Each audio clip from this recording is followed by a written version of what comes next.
80 WPM की speed से dictation start होगी 3 सेकंड बाद।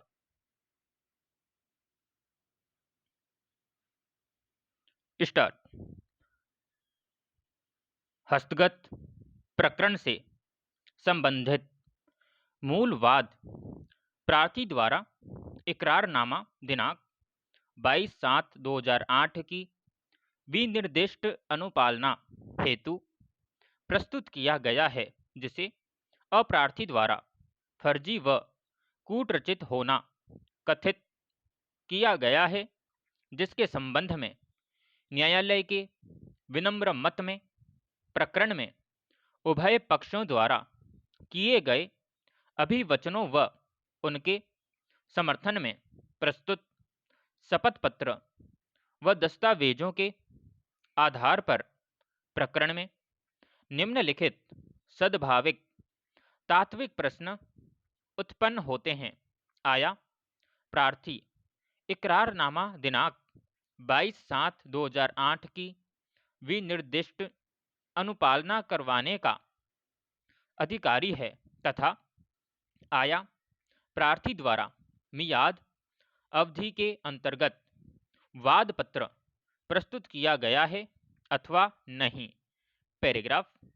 उपरोक्त प्रश्नों का अवधारण मूल वाद में उभय पक्षों को साक्ष्य के रूप से ही अवधारण किया जाना उचित प्रतीत होता है।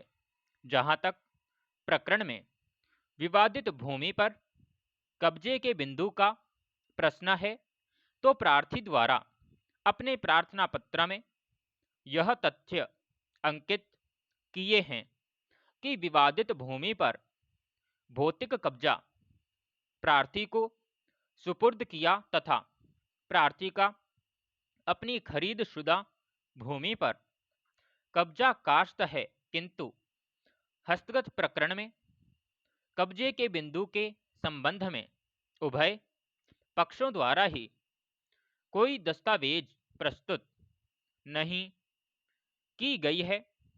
ऐसे में वर्तमान में मौके पर विवादित भूमि पर किसका कब्जा काश्त है, यह स्थिति न्यायालय के समक्ष स्पष्ट नहीं है। ऐसे में कब्जे के बिंदु का अवधारण भी इस स्तर पर नहीं किया जा सकता। लिहाजा प्रार्थी रिकॉर्ड की यथास्थिति की हद तक प्रथम दृष्टया मामला अपने पक्ष में साबित करने में सफल रहा है। पैराग्राफ। सुविधा का संतुलन एवं अपूरणीय क्षति के बिंदु एक दूसरे से संबंधित होने के कारण समय व सुविधा की दृष्टि से व तथ्यों की पुनरावृत्ति के निवारण हेतु उक्त दोनों बिंदुओं का निस्तारण एक साथ किया जा रहा है। चूंकि उपरोक्त विवेचनानुसार प्रार्थी प्रथम दृष्टया मामला अपने पक्ष में साबित करने में सफल रहा है। ऐसे में यदि प्रकरण में प्रार्थी के पक्ष में अस्थायी निषेधाज्ञा का आदेश जारी नहीं किया जाता है, तो प्रार्थी पक्ष को अप्रार्थी पक्ष की तुलना में ज्यादा अपूरणीय क्षति होना संभाव्य है, जिसकी प्रतिपूर्ति भविष्य में धन के रूप में नहीं आकी जा सकेगी तथा यदि वाद के विचारण के दौरान विवादित भूमि को अन्यथा रहन बेचान या अंतरित कर दिया जाता है, तो अप्रार्थी पक्ष की तुलना में प्रार्थी पक्ष को अधिक असुविधा होना संभाव्य है तथा प्रकरण में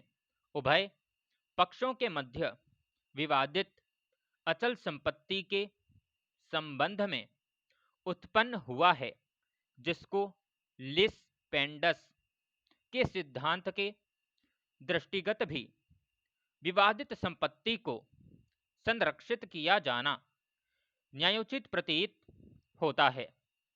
लिहाजा उपरोक्त दोनों बिंदु भी प्रार्थी के पक्ष में तय किए जाते हैं। पैराग्राफ, चूंकि प्रथम दृष्टया मामला सुविधा का संतुलन व अपूरणीय क्षति के तीनों बिंदु प्रार्थीगण के पक्ष में तय किए गए हैं, ऐसे में प्रार्थी की ओर से प्रस्तुत अस्थायी निषेधाज्ञा का प्रार्थना पत्र स्वीकार किए जाने योग्य पाया जाता है।